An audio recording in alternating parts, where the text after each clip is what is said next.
दोस्तों देखिए हम लोग आए हैं, कहाँ आए हैं, बहुत आए हम लोग एम्स में। यो एम्स में आया है, इसका कुछ प्रॉब्लम है अंदरूनी, देखने में बहुत अच्छा लगता है। हम लोग भी आइए, देखिए कितना मस्त लग रहा है। देखिए इसका चेहरा, देखिए मेरा चेहरा, देखिए सब उड़ गया चेहरा एकदम, बहुत हालत पंचर हो जा रहा है। इसमें बहुत ज़्यादा भीड़ है।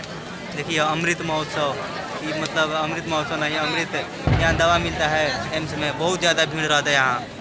आप लोग भी कभी आइएगा तो मतलब खाना पीना सब लेकर आइएगा। और इसमें खाने का व्यवस्था नहीं, इधर समोसा उमोसा मिलता है तो बासी मिलता है एकदम। तो आप लोग अपना खाना लेकर घर से आइएगा। और इसमें बहुत बढ़िया दवाई होता है, लेकिन ज़्यादातर भीड़ लगता है। तुम कुछ बोलना चाहता है? आइए, सबसे बिहार का नंबर 1 हॉस्पिटल है। हाँ, बहुत अच्छा इलाज होता है यहाँ पर। दवाई का हाफ पैसा लगता है, मतलब आधा पैसा लगता है। इलाज का भी आधा पैसा लगता है, मतलब सब आधा पैसा लगता है इसमें। इलाज फ्री होता है, इलाज फ्री, मतलब डॉक्टर देखेगा फ्री में एकदम। हाँ, व्यवस्था बहुत ही अच्छा है एकदम। देखने डॉक्टर भी बहुत बढ़िया से देखते हैं, टाइम देते हैं मरीज पर। बिहार का नंबर 1 आप लोगों को भी कोई प्रॉब्लम है तो आप लोग यहाँ आकर दिखा सकते हैं बहुत ही अच्छा से।